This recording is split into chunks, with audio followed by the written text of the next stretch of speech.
I cannot count the amount of times I have been asked whether Juufu or Lucia is the better pull on even 10 hands or more. If I had that many, that is. Be it on stream or in the comments or Discord or Reddit or basically anywhere. So why not make a quick video about it? Let's talk about Juufu, Lucia and Vivian and who is the better choice for your account. Feel free to listen to this in the background unless you are interested in the most random b-roll possible. My editor is on break and I hate editing, nor am I good at it. Anyway, let's make this first clear.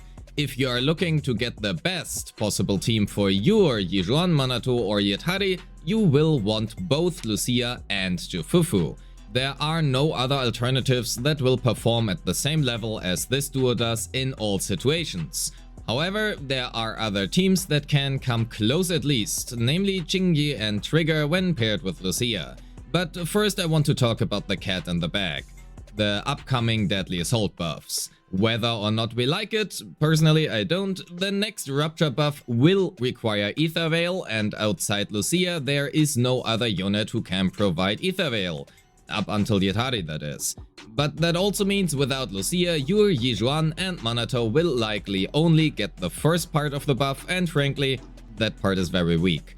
Likely it is so weak you might as well not run any buff at this point, it won't really make too much of a difference.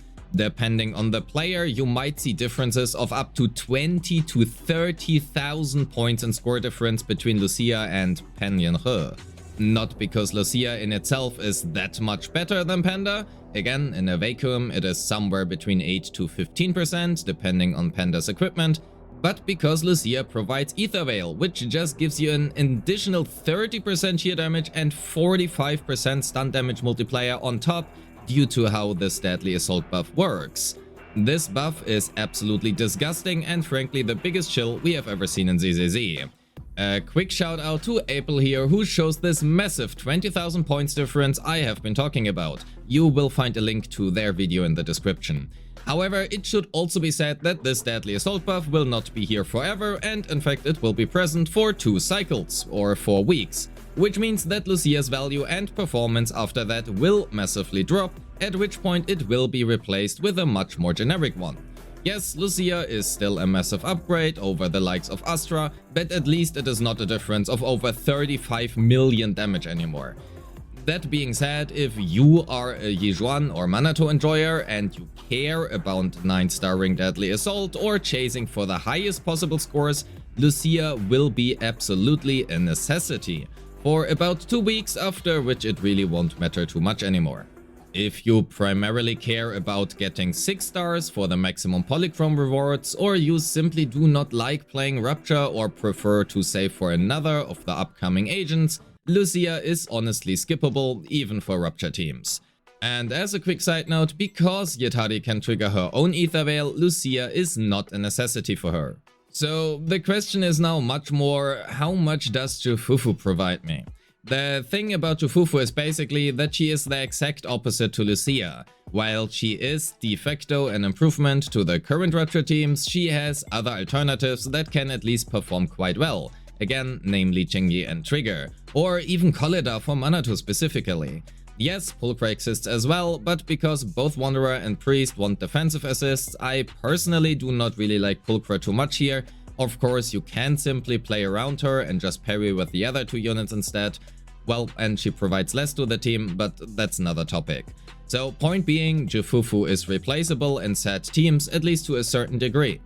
But contrary to Lucia, who is quite literally useless outside of Rupture teams, Juufu can be used in other teams. Evelyn, Soldier 11, Alan, Soldier 0 Ambi, Orphe, Nekomata, Corrin, just to name some on top of my head. Especially if you do have Evelyn, Orphe or Soldier 11, but you do not have Lighter.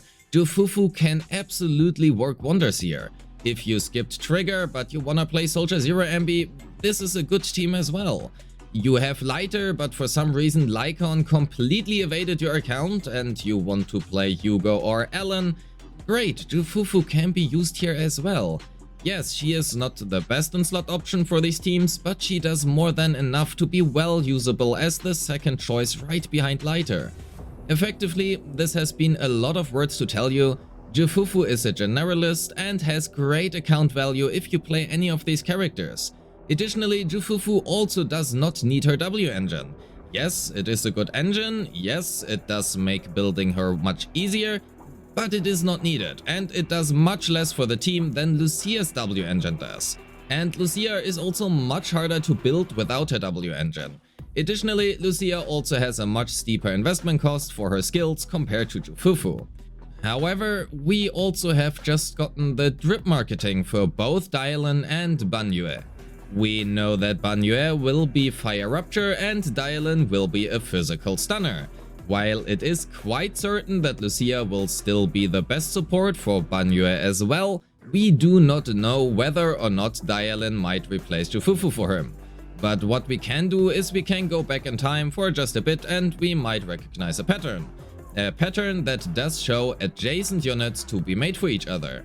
Patch 1.5, Astra and Evelyn, patch 1.6, Sambi and Trigger, patch 1.7 has honestly been an exception with Vivian and Hugo, patch 2.0, Yijuan and Juufu, 2.1, Yuzo and Alice, 2.2, Seed and Orphe, directly followed by Sambi buffs, patch 2.3 now, Lucia and Yetari with a rerun for Juufu.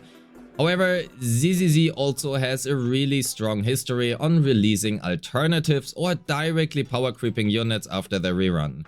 Yes, most of the rerun units are still well usable, it's not like they just become unusable afterwards, but at least some other alternatives exist now.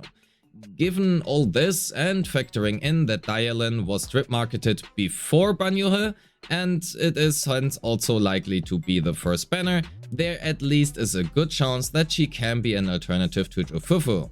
So knowing all of this, let's answer whether or not Lucia or Juufu is the better pull for your account. The TLDR really just is that Juufu has a fantastic account value and even more so if you don't have Lighter. She is very versatile and also the best in slot stunner choice for Yijuan and Minato. But she is replaceable, and there's a good chance that Dialin might do just that. Fortunately for us, however, the 2.4 livestream will be happening during Juufu's banner, so if you are unsure, it can always be worth it to wait until then and decide after we know what Dialin actually does. As for Lucia, she is not replaceable in Rupture teams, and even less so for the next 2 Deadly Assault cycles. The only other replacement would be Panyue, but the difference is honestly pretty massive, even more so if you don't have Caesar's signature weapon, and even much more so if you do not have Panyue at Mindscape 6. But Lucia is also just that, only useful in Rupture teams. If you want to know more about Lucia, I do recommend check out my Lucia guide right here. If you play either Evelyn, Soldier 11, Karin Nekomata, Orphe, or even Hugo, Alan, or Soldier 0 Ambi, Juufu can be the better long-term investment for your account. So, what about Vivian? Okay, short disclaimer, I am heavily biased towards my wife, but I will try to stay as objective as I can. Vivian is de facto the most versatile and future-proof anomaly unit we have as of right now. She works with every anomaly unit in the game, and the only way they can directly power creep her is by releasing a new element while also not adjusting her core passive. In which case Vivian will be quite literally useless. Well, or they just release the exact same unit but with higher multipliers. Frankly speaking, it is much more likely they will just release a new element such as wind or earth or I don't know what else and make Vivian 2 to cover those elements.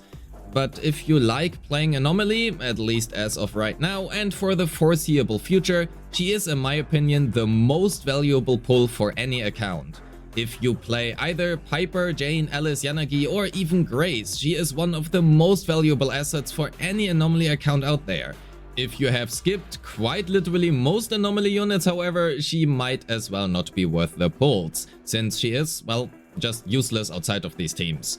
If I personally were to decide between Vivian, Lucia and Juufu, I would first pull for Vivian, then for Lucia, then Juufu and lastly Lucia's signature.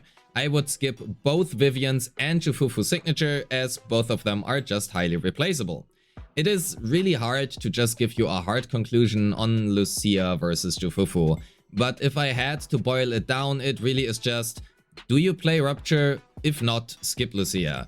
Do you want a generalist stunner that works basically everywhere and also happens to be best in slot for Rupture teams, but has many alternatives and might also be power crept? Then you pull Juufu. And if you play Anomaly, pull Vivian above anything else. Skip her signature, however, it really isn't needed.